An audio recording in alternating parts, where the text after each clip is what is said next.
Oh boy, well, the holidays are stressful enough for most parents, but they could be even more challenging for divorced couples who just can't agree on who gets the kids. Thanks so much for staying with us tonight. I'm Tamsin Fidel. And I'm Erin LeBeau. So whether you have a schedule in place or not, co-parenting during the holiday time isn't easy. So joining us now with her tips for divorced couples is matrimonial attorney Sue Moss. Thank you for joining us.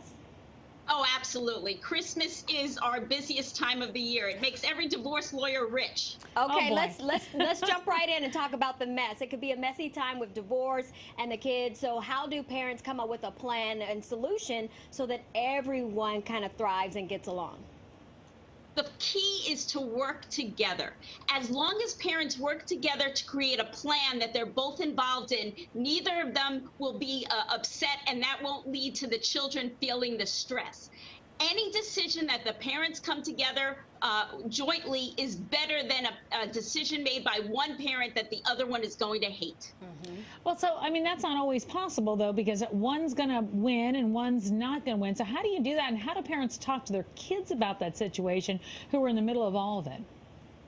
Keep the kids out of it, please, please. That's why you hire lawyers, even though we get paid by the words. So yes, we know. Don't talk to us too much. Those of us who have been through that know.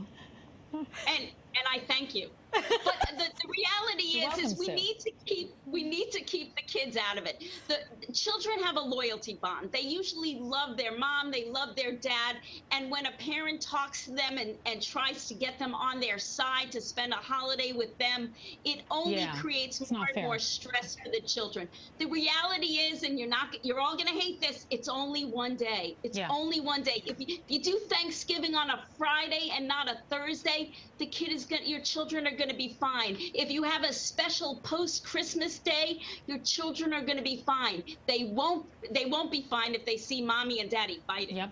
Okay, let's talk a little bit about that planning. Should holiday arrangements be part of a divorce settlement, and how do you make that possible? Well, since I charge by the word, yes, they should. But the truth is, they absolutely should, because most agreements are going to deal with that. We're going to alternate the holidays. 1 year mom will get it, 1 year dad will get the holidays, and the other parent will get some extra special time so that they don't feel alone during the season. But the reality is there's always another day that you can make special with your children. So if you miss that one particular few important hours of Christmas, you're going to have some other time you can make equally special. So do you ever recommend spending the holiday together, or does that give kids... I know you're not going to get billed for that one, Sue, but does that give the kids false hope? Well, first of all, if parents can get along, then it's terrific. If parents are going to, every moment it's going to be horrible, the reality is the kids are better off spending separate time with each parent. What is going to make the kids have a stress-free experience? And that's what you do. Okay, let's talk about gifts. So you don't have one parent trying to outdo the other. Should that be a part of a conversation between them? Oh, absolutely. Holidays and Christmas should not be like the Oprah show. You get a gift, and you get a gift, and you get a gift. The truth is, if we can get one gift from both parents, that's terrific. But again, if it's going to cause too much stress, it's fine. Keep on getting the gifts. Make sure one's a puppy. Oh, gosh, can you imagine? A rescue. That just drives up your rates. Puppy. All right, so there could be a lot of negative emotions obviously involved. We talked about that, especially if there's a parent that gets remarried and then there's a new family. How does a mother or father, the other partner, work past that?